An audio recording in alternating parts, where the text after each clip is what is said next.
Welcome to Language Swap, everyone, a fun way to learn English. We are so excited to have you join us today. Hey everybody, welcome back. I'm Alex. And I'm Sally. And before we start, last week Alex called episode 1 the most important things you'll ever listen to in your life. I stand by it.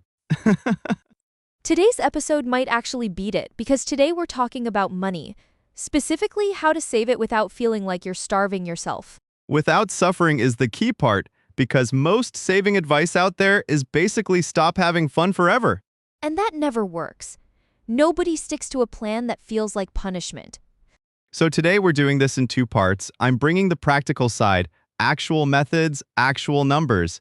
Sally's got the psychology, why your brain fights you on this in the first place. Because here's the thing nobody tells you. Saving money isn't a math problem, it's a behavior problem. Wait, that's basically the whole thesis of The Psychology of Money, the book we covered last episode. Exactly. Same idea, new angle. Doing well with money has very little to do with being smart. It's about what you actually do, day after day. Okay, before we go deep, quick reality check. Most people, when they try to save, they go all in. Cut everything. No coffee, no dinners out, no fun. And then 2 weeks later, they're broke and miserable and they quit completely. To be broke, useful one right out of the gate. It means you have no money, you're out of cash. Casual, common, you'll hear it everywhere. I can't go out this weekend, I'm completely broke. Doesn't mean homeless or in real danger, just temporarily out of spending money. Speaking from experience, Alex? I plead the fifth. Noted for the record. Anyway, that's the trap. People treat saving like a sprint. It's not. It's a system. There's that word again. Systems. Systems over willpower every time. Okay, should I start with the psychology side? Go for it.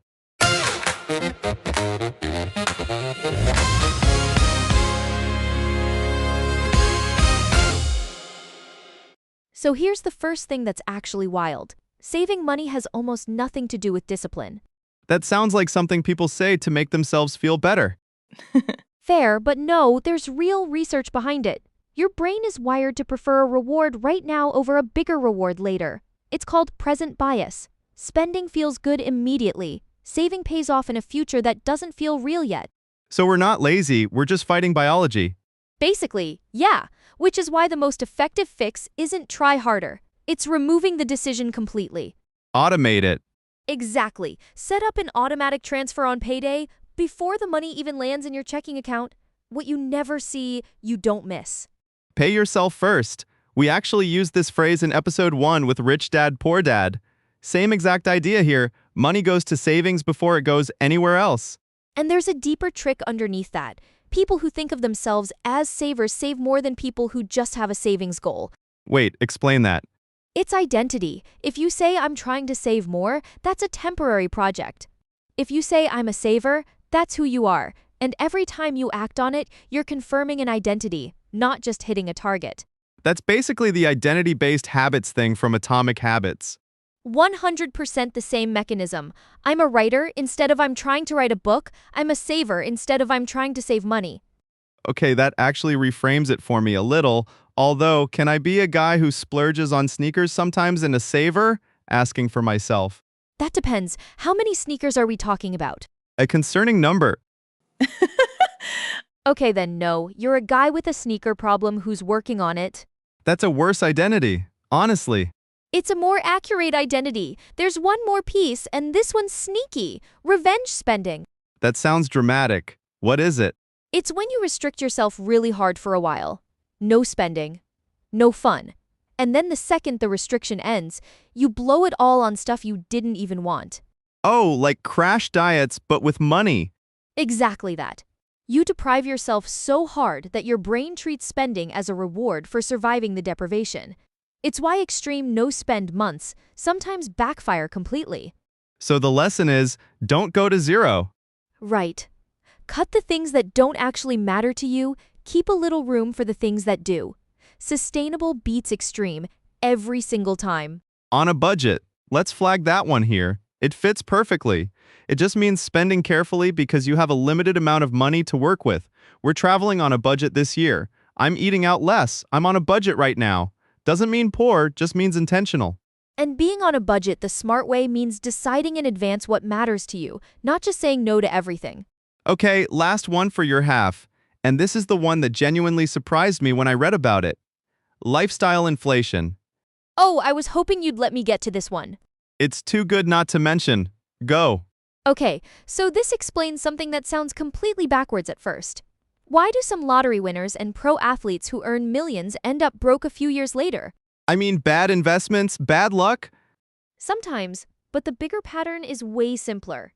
Spending just quietly rises to match income every time, almost automatically. So more money in doesn't mean more money saved.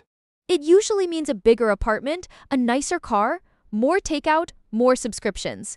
The lifestyle inflates right alongside the paycheck, hence the name. Ouch, that hits closer to home than I'd like. I got a raise last year and somehow I'm not saving any more than before. Welcome to lifestyle creep. It's the same thing, different name. Your spending creeps up so gradually you don't even notice it happening. That's almost worse than overspending on purpose. At least that's a choice. Right. This one's sneaky precisely because it feels like nothing changed.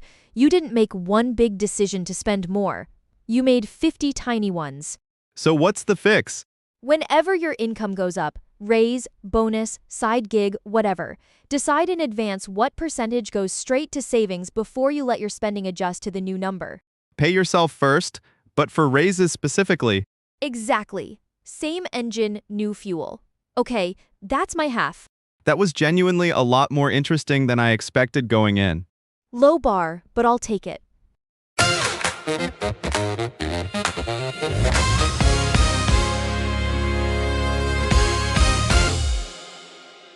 Okay, my turn, practical side. Let's talk methods people can actually use starting today. Hit me.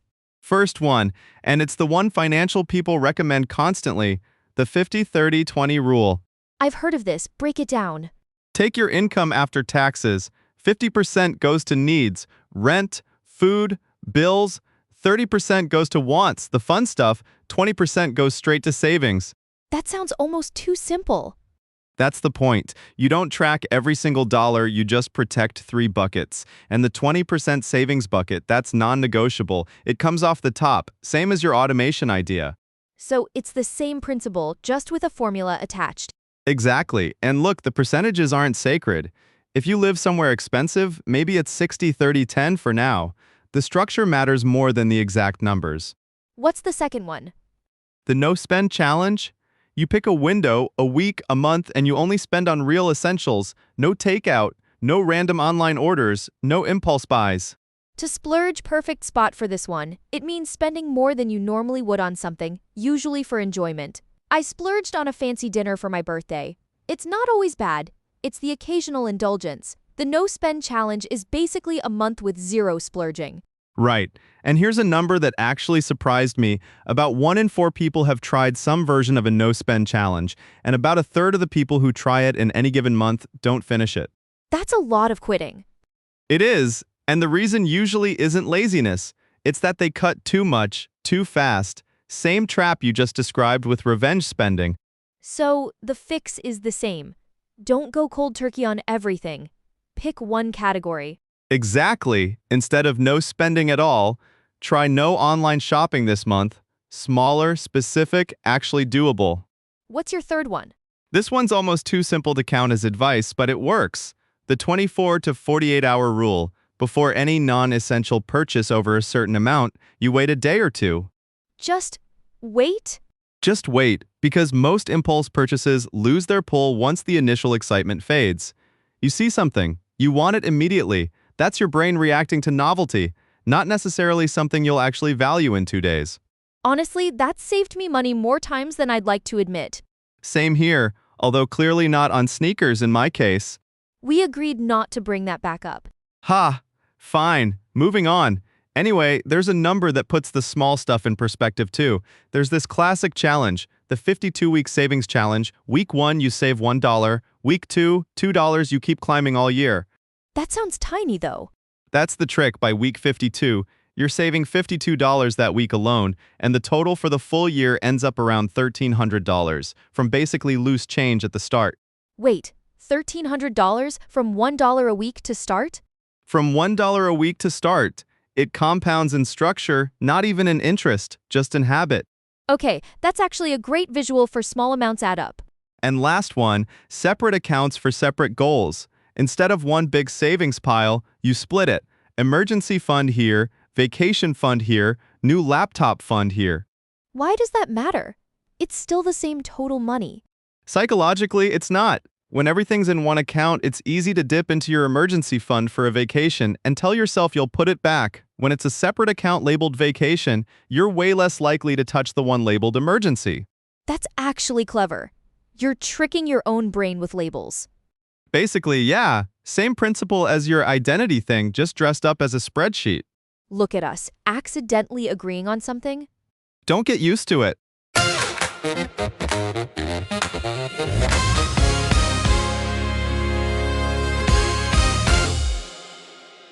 Okay, confession time, because I don't want to sit here giving advice like I'm perfect at this. Oh, here we go. I have 3 different budgeting apps on my phone right now, active subscriptions to apps, whose entire purpose is helping me spend less money. Wait, you're paying monthly fees to save money? I am paying monthly fees to save money. I see the irony. I live with the irony. That's incredible. That might be the most finance person thing I've ever heard. It's like buying a gym membership to avoid walking to the fridge. That's a surprisingly good comparison from someone with a sneaker problem. I'm a guy with a sneaker problem who's working on it. We covered this. In my defense, one of the apps I actually use every day. And the other two? I downloaded them in January and opened them twice, both times to delete a notification. That's on you. That's fully, completely on you. It's fully on me. I'm canceling 2 of them this week. You're my witness. Noted, I'm holding you to that. I'll even set a reminder on one of my apps. How many do you have? That's not relevant to today's episode. Okay, moving on. Before this gets embarrassing for both of us.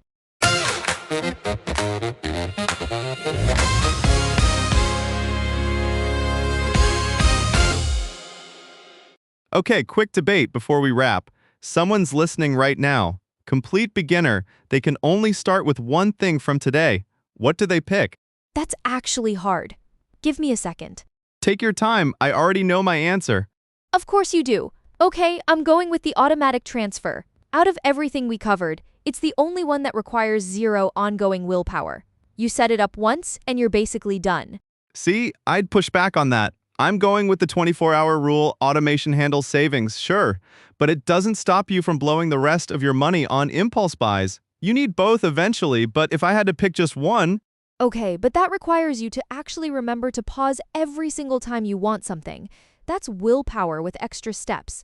It's not willpower. It's a speed bump. Completely different.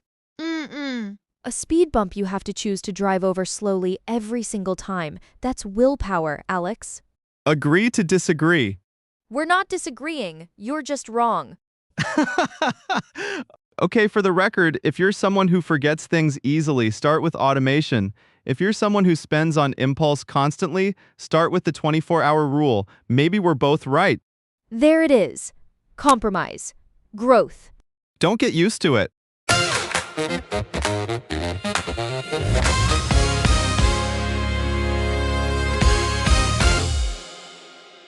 Okay, word tour. 5 phrases from today. Number 1, to be broke. Having no money, being out of cash temporarily. I can't go out this weekend. I'm completely broke. Number 2, on a budget. Spending carefully because you've set a limit for yourself. We're traveling on a budget this year. Number 3, to splurge. Spending more than usual on something, usually to enjoy it. I splurged on a nice dinner for my birthday. Number 4, to save up. Putting money aside over time for something specific. I'm saving up for a new laptop. And number 5, to make ends meet, just barely covering your basic expenses with the money you have. After the rent went up, it got hard to make ends meet. 5 phrases. Say each one out loud once this week. Bonus points if you use broke in a sentence that isn't about us right after recording this episode. Before we close, listener question. They wrote, I want to save money, but every time I try, an unexpected expense shows up and wipes it out. Car repair, medical bill, something. Am I doing something wrong? No, you're missing a layer, not doing something wrong. Exactly. That's actually the entire purpose of an emergency fund. It's not a savings goal, it's a shock absorber. Most advice says 3 to 6 months of expenses, but if that number feels impossible right now, start smaller. Even $500 sitting there stops most emergencies from becoming credit card debt. And build it before you build anything else. Vacation fund, new phone fund, none of that matters if a flat tire wipes you out every single time. Foundation first and fun money after. And this connects right back to what you said earlier about lifestyle inflation. Actually, if your spending always rises to meet your income, you never build that shock absorber in the first place, because there's never anything left over. Which is exactly why the emergency fund can't be whatever's left at the end of the month. It has to be first in line. Same as everything else we talked about today. Great question. Keep sending them.